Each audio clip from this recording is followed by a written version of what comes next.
Baik, assalamualaikum warahmatullahi wabarakatuh. Alhamdulillah, wassalamu ala rasulillah nabil mursalin Sayyidina wa maulana Muhammadin wa ala alihi wa sahbihi ajma'in, amma ba'du. Sahabat sahabat Dr. Wisnu, kanal-kanal kita yang lainnya, alhamdulillah kita masih kelihatan ya mengasah pemikiran kita mumpung ada waktu ya, pagi-pagi dan paling 15 menit Pak ya. 15 menit kita coba diskusi. Ya, siap, lanjut gimana? Mau diskusi tentang apa nih? Bisa penting. Ya kan? Jadi kita diskusi kemarin kita tentang politik Iya. ekonomi negara. Luas sekali ya. Kalau kita masalah tentang muamalah, Muamalah boleh. boleh ya? Nah, dari sisi apanya nih? Muamalah, misalkan masalah muamalah kontemporer. Boleh. Nah, Yang sekarang ini yang sekarang ini ya. Kalau dari sisi apanya nih? Hukumnya, fikihnya, tadi realisasinya. Dari sisi Ada gap permasalahannya apa tuh? permasalahannya itu ada banyak dari masyarakat itu mempertanyakan tentang apa namanya, tentang ekonomi syariah, penerapannya di perbankan. Oh, ekonomi syariah. Nah, jadi ada Jadi yang teori-teori fikih muamalah. teori fikih muamalah itu dianggap sesuatu yang sama saja dengan konvensional. Iya. Ada namanya bunga, ada yang namanya apa namanya, justru bahkan lebih mahal. Iya, biasa lebih mahal biasanya. Gimana nih? Ya banyak sih, banyak hal sebenarnya. Jadi apa image ya masyarakat bahwa yang namanya bank muamalah itu muamalah berarti bank syariah ya.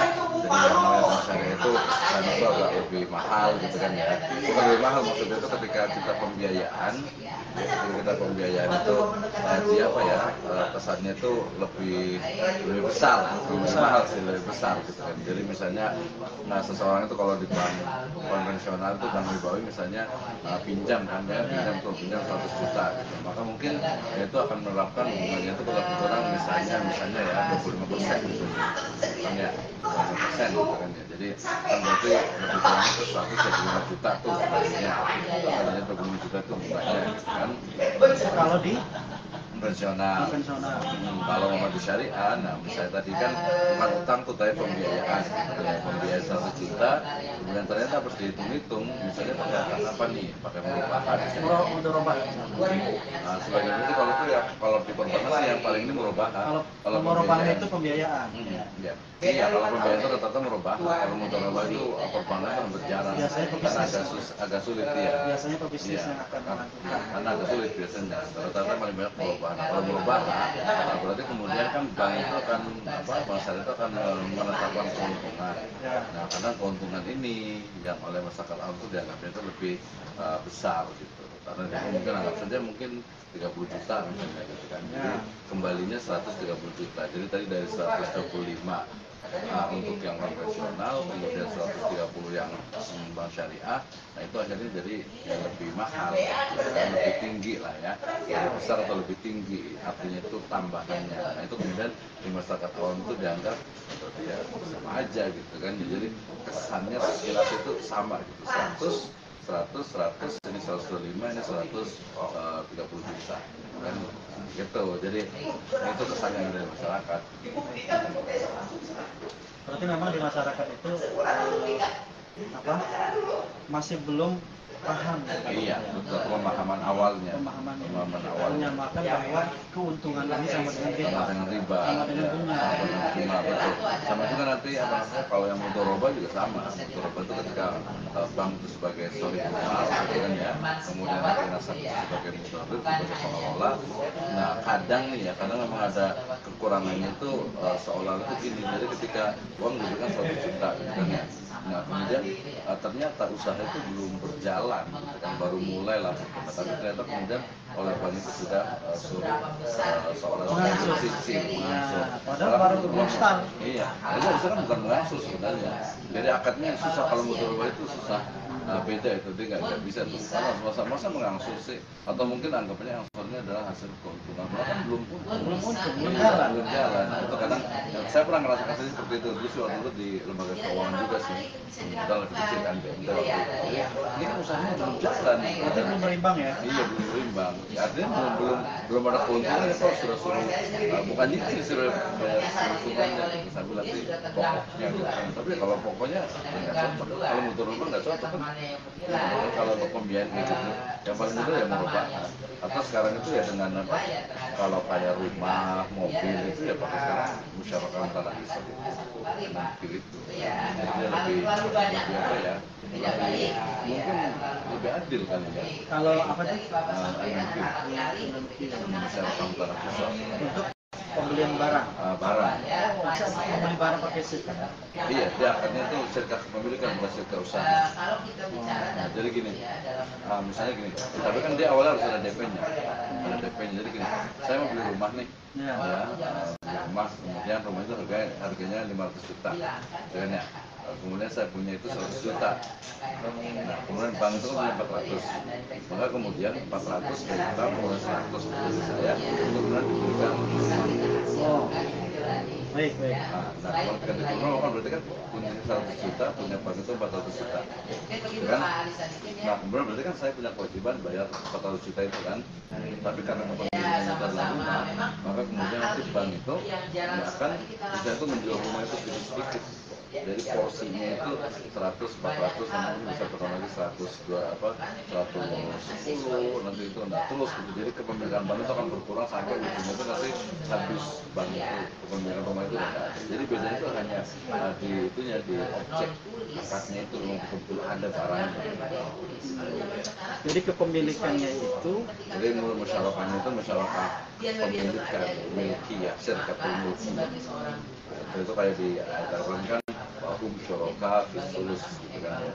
Jadi ketika ahli waris itu ketika perempuan dua itu kan mereka berserikat dalam 2/3. Jadi syirkah yang sifatnya itu syirkah usaha kepemilikan. Nah, kepemilikan itu nanti dia akan dijual ke nasabah. ada memang seperti itu pernah. Itu yang banyak sekali beli rumah, beli kendaraan, alat berat juga gitu karena itu dianggap lebih adil. Lebih karena memang cuma syaratnya memang harusnya barang itu memang harus ada. Iya memang harus ada. Harus ada. Karena itu kan beda dengan ini kalau namanya di konvensional kan kadang nggak semuanya. Nggak semuanya ada kan. Nah, jadi ya kadang jadi pinjam uang malah buat apa? Buat utang lagi kalau dalam Islam kan. Jadi untuk apa nih uangnya? Gitu. Bedanya di situ sebenarnya. Baik, berarti kalau misalkan pembiayaan ini, nah itu yang makanya kita harus sampaikan ke masyarakat itu perbedaan-perbedaannya. Iya, betul. Makanya jangan sampai ada kesan negatif gitu kan. Iya. Negatif, Dan kemudian itu memang banyak sih, makanya kita harus sampaikan ke masyarakat terus gitu kan ya. Artinya bahwa dari sisi pertama sebenarnya dari sisi ya akadnya kan, dari sisi akad itu berbeda, kemudian dari sisi objeknya juga berbeda, dari sisi peruntukan uangnya juga beda, gitu kan tetap beda sih. Iya, tapi memang kita harus kritisi juga ya bahwa memang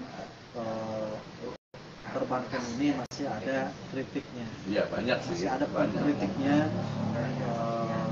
dari perbankan syariah ini. Kadang hanya labelnya syariah aja, tapi dalamnya ya masih. Iya, Gitu. Memang kita tidak menutup kemungkinan itu. Itulah fungsinya kita saling cross check. Iya, saling mengkritik juga gitu ya. Ya saling menasihati lah harusnya. Nah pihak bank sendiri harusnya mereka harusnya terbuka evaluasi. Cuman kan kadang beberapa pengusaha gitu kan kadang terutama juga pengusaha perbankan gitu. Jadi kadang mereka ya dari apa ya harusnya sih memang kalau dari beberapa kritik dari beberapa pakar ekonomi saat itu ya yang paling utama itu justru istilahnya itu keyakinannya, tauhidnya itu dikuatkan dulu gitu. Kalau sekarang kan mohon maaf misalnya bank yang BUMN misalnya itu kan ya rata-rata kan yang mereka miliknya negara gitu kan, mereka nggak terlalu semangat syariahnya ya, mungkin kita anggapnya kurang lah gitu kan, ya lihat pasar. Apalagi kalau bank swasta yang asing misalnya gitu kan, atau bank swasta yang mungkin base-nya itu bukan Islam gitu kan, ya mesti mereka sebenarnya ya jelas sih sebenarnya cenderung ke market sebenarnya itu fakta gitu ya, nggak bisa ini kan daripada pasar mereka, market mereka itu lari ke bank syariah, mungkin kita buka unit usaha untuk perusahaan sendiri yang terus bisa jadi dari dari basic tauhidnya, keyakinannya itu yang belum pokok. Jadi dari pasar jadi malah.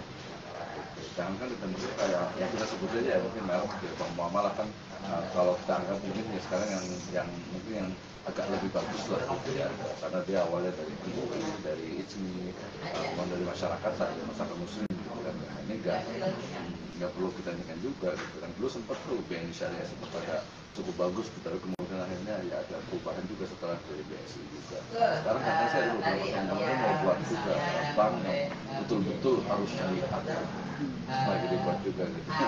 Lagi dirumuskan sana gimana nggak tahu kalau haram. Tapi intinya mungkin ya kalau kita lihat mungkin yang agak sedikit berbeda, kalau saya cenderung ya Pak Muhammad gitu ya, bukan merek sih, tapi memang dari sejarah kelahirannya, kemudian juga prosesnya termasuk sekarang itu kelihatan, walaupun mungkin nggak tahu nih apakah setelah mungkin nanti sahamnya kan biasanya mempengaruhi kan punya saham gitu kan, kalau nggak saham mungkin gitu ya agak repot juga. Kadang suka nggak kedengeran tuh kalau itu. Agak di sini ya. Atau di sini kan ada di sini. Nah gitu, jadi artinya itu ya tugas kita lah untuk menyanyikan. Kita juga tidak sebenarnya ya namanya perkembangan akademis kita harus apa aja kan. Artinya ada ideal seperti ini, kemudian di masyarakat dipakai sementara seperti ini ya kita harus sampaikan juga bahwa ini perkara itu harusnya lebih syar'i. Jadi kalau perkara yang kenapa lebih mahal sebenarnya ya banyak hal mulai dari memang asas prudensialnya, dari asas kerahasiaan bank itu sendiri, kemudian yang kedua itu dari sisi kepemilikan kapitalnya bank, modalnya bank, kemudian dari sisi keamanannya, kemudian yang paling penting itu dari sisi operasionalnya. Walaupun nanti ya kita harapkan mestinya bank itu bank syariah itu tetap berada di bawah sih ya. Tetap berada di bawah dari bunga yang ada di konvensional mestinya. Tanpa bunga kan? Iya, bukan bunga kan, maksudnya itu keuntungan atau obligasi itu atau ucurannya memang itu bagusnya lebih di bawah. Lebih di bawah. Tapi sebenarnya sekarang juga tetap di bawah sih sebenarnya faktanya itu, walaupun tidak terlalu besar, tapi biasa mereka punya asas itu harus di bawah standar bank, bunga bank. Sebenarnya seperti itu sebenarnya. Cuma kan tadi nggak semuanya juga benar, ya enggak, maksudnya di masyarakat itu tidak semuanya benar bahwa lebih mahal, enggak juga. Karena kalau yang ribawi itu dia tersembunyi, nggak kelihatan. Lorongnya di situ. Iya, misalnya itu ada dendanya. Dendanya itu kalau yang di ribawi itu sebenarnya nanti di belakang, di terakhir. Itu baru nambahin lagi. Nah, kalau tidak nasabah itu dari jodoh belakang terakhirnya juga. Seperti itu. Jadi sebenarnya lebih banyak ke apa ya? Istilahnya itu yang tersembunyi, nggak kelihatan. Biaya-biaya itu sebenarnya nggak kelihatan. Mungkin kita perlu reportase atau bicara dengan orang yang pernah meminjam atau membiayai dibiayai bank syariah secara full sampai selesai, dan juga orang yang konvensional selesai. Itu bagaimana? Bandingkan. Betul. Yang paling gampang ya yang kecil-kecil aja, mungkin motor atau mobil. Itu sebenarnya akan kelihatan. Jadi ternyata begini, ternyata nggak lebih mahal juga sebenarnya. Ya beda-beda sedikit lah gitu, karena yang kalau yang konven itu mereka biasanya itu dia nggak terlalu kelihatan. Jadi iklannya itu lebih murah. Jadi sekarang berbatangan itu bahwa lebih mahal itu belum tentu. Ya, kalau boleh kita survei sampai menyebut munafik iya lah gitu, itu nggak jelas sih itu makanya nggak konfirmasi sih. Sebenarnya sama saja, nah ya kan? Nah itu mungkin kita bisa luruskan sebagai itu PR kita pada forum untuk membuat misalkan jurnal lah. Iya benar. Jurnal kan kadang-kadang ini masih di tataran akademik, yang mungkin yang berkomentar juga orang yang akademik juga, kadang juga ada juga masalah. Kita harus sepakat kan? Iya benar. Dengan penelitian juga. Iya harus kayak gitu. Itu dan diundang untuk membahas jurnal tersebut di dalam satu forum. Atau bisa juga sih kita sampaikan bahannya di mana, mana buktinya kan kadang cuma tadi cuma ngomong doang. Berarti kan kita wawancara ya. Iya. Itu menggali masalah kan. Jadi masalahnya di mana, mana buktinya. Oh misalnya, tapi cuma gini ya, jadi kita sedikit kita setting, maksudnya itu agak sedikit kita juara sih, artinya kita tanya dulu, jangan nyalakan dulu. Jadi kita oh iya bapak pernah ya, pernah pengalaman nih. Itu bagus tuh. Ya silakan kita diskusi saja Pak. Silakan. Gitu. Terus ada nggak tadi yang konvensional itu biaya tersembunyi dan ternyata kedengeran nanti suaranya. Kedengeran suaranya. Oke, baik. Gitu, berarti nanti kita ini ya. Ya, ini saya belum minum kopi. Saya udah habisin. Nanti mau ngajar jam 10 soalnya. Baik. Betul aja jam berapa? Nanti jam 9. Oh, Nah, 2 jam. kita bisa selesaikan itu yang apa ISBN. Ismen ya. Ya, baik. Terima kasih. Assalamualaikum warahmatullahi wabarakatuh.